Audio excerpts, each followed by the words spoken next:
بسم اللہ الرحمن الرحیم۔ السلام علیکم ورحمۃ اللہ وبرکاتہ۔ معزز ناظرین، حضرت موسیٰ علیہ السلام کی زندگی کے احوال کو ہم بیان کر رہے تھے، کیسے آپ کی والدہ نے آپ کی پیدائش پر آپ کو ایک صندوق میں ڈالا اور آپ کا صندوق فرعون کے محل میں پہنچا، اور کیسے آپ فرعون کے محل سے نکل کر مدین کی طرف تشریف لے گئے۔ آج کی ویڈیو میں ہم آپ کی مدین کی زندگی کے احوال کو بیان کریں گے۔ حضرت موسیٰ علیہ السلام جب فرعون کے محل سے نکلے تو آپ نے مدین کا رخ کیا۔ جب آپ وہاں پر پہنچے تو آپ نے ایک کنواں دیکھا جہاں پہ لوگ پانی بھر رہے تھے اور اپنے جانوروں کو پانی پلا رہے تھے۔ آپ آرام کی غرض سے کچھ دیر وہاں پر بیٹھ گئے، دیکھا کہ کچھ زور آور لوگ اپنے جانوروں کو پانی پلا رہے ہیں، حتیٰ کہ وہ بھی جو بعد میں آئے، لیکن دو بڑی شرمیلی اور باحیا لڑکیاں الگ کھڑی اپنی بکریوں کو پانی پلانے کی باری کا انتظار کر رہی ہیں۔ حضرت موسیٰ علیہ السلام نے وجہ پوچھی کہ تم پانی کیوں نہیں پلا رہے؟ وہ تو کہنے لگی جب یہ لوگ پانی پلا چکیں گے تو پھر ہم اپنی بکریوں کو پانی پلائیں گے۔ حضرت موسیٰ علیہ السلام نے پوچھا کیا یہاں ایک ہی کنواں ہے؟ لڑکیوں نے جواب دیا نہیں، ایک اور بھی ہے جو بند پڑا ہے، جس کے منہ پر بہت بھاری پتھر رکھا ہوا ہے، یہ کئی لوگ مل کر بھی ہٹائیں تو بھاری ہے۔ موسیٰ علیہ السلام اٹھے، اکیلے پتھر کو اٹھا کر ایک طرف رکھ دیا اور شاید پانی نکالنے میں لڑکیوں کی مدد کی۔ یہ لڑکیاں حضرت شعیب علیہ السلام کی بیٹیاں تھیں جو مدین میں رہتے تھے اور اللہ تعالیٰ کے ایک سچے نبی تھے۔ انسانی تمدنی تاریخ میں غالباً لکڑی کا کام سب سے پہلے انہوں نے ہی کیا۔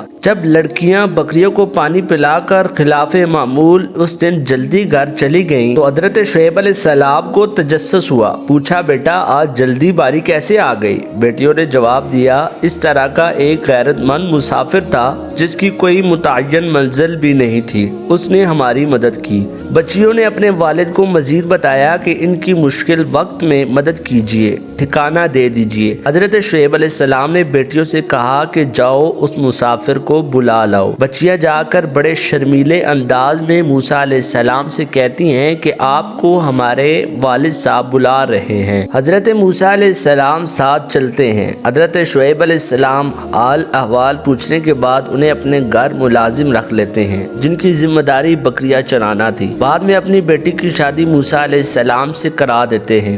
حضرت موسیٰ علیہ السلام کوئی 8 یا 10 سال سسرال میں رہے، پھر ایک دن اپنی بیوی اور کچھ بکریاں لے کر وطن مألوف کی طرف روانہ ہوئے۔ عازم سفر مصر کی طرف تھے۔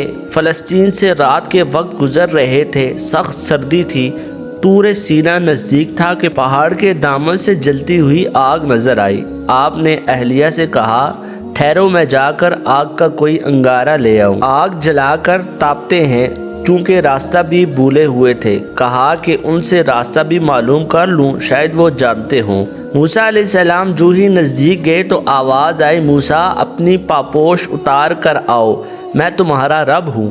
موسیٰ علیہ السلام جوتا اتار کر آگے بڑھتے ہیں۔ اللہ رب العزت موسیٰ علیہ السلام کو فرعون کے پاس جا کر اسے توحید کی تبلیغ کا حکم صادر فرماتے ہیں کہ فرعون نے زمین پر فساد پھیلا رکھا ہے، خدائی کا دعویٰ کر رہا ہے، جاؤ اور اسے خدائی قہار کے آگے جھکنے کا حکم دو۔ مزید یہ کہ بنی اسرائیل پر ظلم سے روکنا تھا کہ آپ اللہ کے پیغمبر ہیں۔ موسیٰ علیہ السلام نے گزارش کی کہ ان کی زبان میں لکنت ہے، اس لیے ان کے بڑے بھائی ہارون کو ان کا مددگار مقرر کیا جائے۔ چنانچہ ہارون علیہ السلام کو بھی نبوت مل گئی۔ موسیٰ علیہ السلام نے گزارش کی کہ اگر فرعون مجھ سے کوئی مامور من اللہ ہونے کی وجہ سے کوئی دلیل یا معجزہ مانگے تو اللہ تعالیٰ نے فرمایا اپنی لاٹھی زمین پر رکھو۔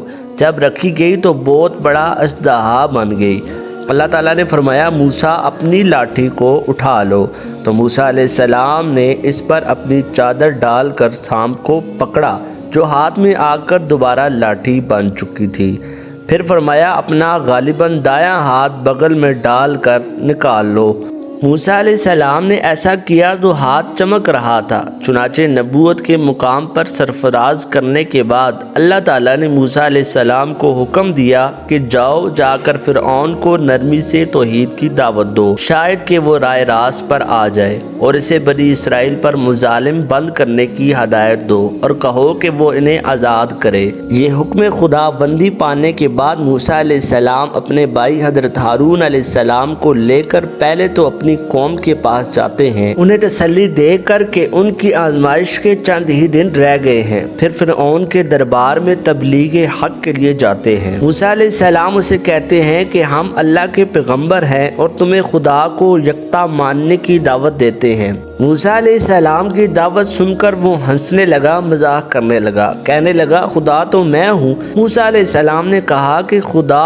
وہ ہے جو زندگی اور موت دینے پر قادر ہے۔ وہ کہتا ہے لو یہ کام تو میں بھی کرتا ہوں۔ 2 آدمی بلاتا ہے، کہتا ہے اسے میں زندہ رکھوں گا اور دوسرے کو موت دوں گا، وہ ایسا ہی کرتا ہے۔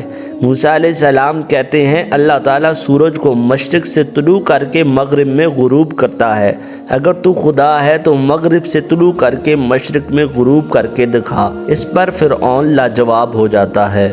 موسیٰ علیہ السلام سے پوچھتا ہے کہ پیغمبروں کے ہاں تو معجزات ہوتے ہیں، کچھ تیرے پاس بھی ہے؟ وہ مذاق کر رہا تھا۔ موسیٰ علیہ السلام نے اپنا ہاتھ بغل میں ڈالا، جیسے جب نکالا تو سورج سے زیادہ چمک رہا تھا، پھر عصا زمین پر ڈالا جو اژدہا بن گیا۔ فرعون نے کہا یہ تو جادو ہے۔ اچھا فلاں دن آؤ، میں بھی اپنے جادوگروں کو بلاؤں گا، ان سے مقابلہ کر لینا۔ چنانچہ مقررہ دن ملک کے نامور جادوگر آ گئے۔ موسیٰ علیہ السلام گئے۔ فرعون کے جادوگر اپنے ساتھ رسیاں لائے تھے۔ فرعون کے حکم پر انہوں نے وہ زمین پر پھینکی جو جادو کے اثر سے سانپ بن کر رینگنے لگی۔ موسیٰ علیہ السلام قدرے پریشان ہوئے، فوراً وحی نازل ہوئی اپنا عصا کو زمین پر پھینکو۔ جب موسیٰ علیہ السلام نے عصا زمین پر رکھا وہ ایک بہت بڑا اژدہا بن کر جادوگروں کے سانپوں کو نکل گیا۔ جادوگر سمجھ گئے کہ موسیٰ علیہ السلام جادوگر نہیں بلکہ اللہ کے سچے نبی ہیں، لہٰذا وہ فوراً ان پر ایمان لا کر مسلمان ہو گئے۔ فرعون کہنے لگا تم نے میری اجازت کے بغیر ہی اسے پیغمبر مان لیا، لہٰذا اس نے انہیں قتل کرنے کا حکم دے دیا۔ حضرت موسیٰ علیہ السلام نے فرعون اور اس کے درباریوں کو دعوت توحید دی کہ ایک خدا کو مانو۔ فرعون اس کو مذاق سمجھتا رہا۔ بالآخر جب حضرت موسیٰ علیہ السلام اس سے تنگ ہوئے تو بنی اسرائیل کو آزاد کرنے کا کہا، وہ نہ مانتا تھا۔ اللہ نے فرعون اور اس کی قوم پر مختلف عذاب نازل فرمائے۔ ان عذابوں میں ایک عذاب پینے والے پانی کا خون بن جانے کا تھا۔ ایک ہی چشمے سے پانی لاتے، جو ہی قوم فرعون کے افراد پانی اپنے لگن میں لیتے تو وہ خون بن جاتا، جبکہ بنی اسرائیل کے برتنوں میں وہ آب پانی ہی رہتا، حتیٰ کہ وہ بنی اسرائیل سے پانی مانگتے۔ بنی اسرائیل سے پانی مانگتے تو جو ہی اپنے برتن میں ڈالتے تو وہ خون بن جاتا۔ بلا آخر تنگ آ کر فرعون نے موسیٰ علیہ السلام کا بنی اسرائیل کو آزاد کرنے کا مطالبہ مان لیا۔ معزز ناظرین، ویڈیو اچھی لگی ہو تو ویڈیو کو لائک ضرور کریں۔ انشاءاللہ نیکسٹ ویڈیو میں فرعون کے سمندر میں غرق ہونے والے واقعے کو ہم تفصیل سے بیان کریں گے۔ السلام علیکم ورحمۃ اللہ۔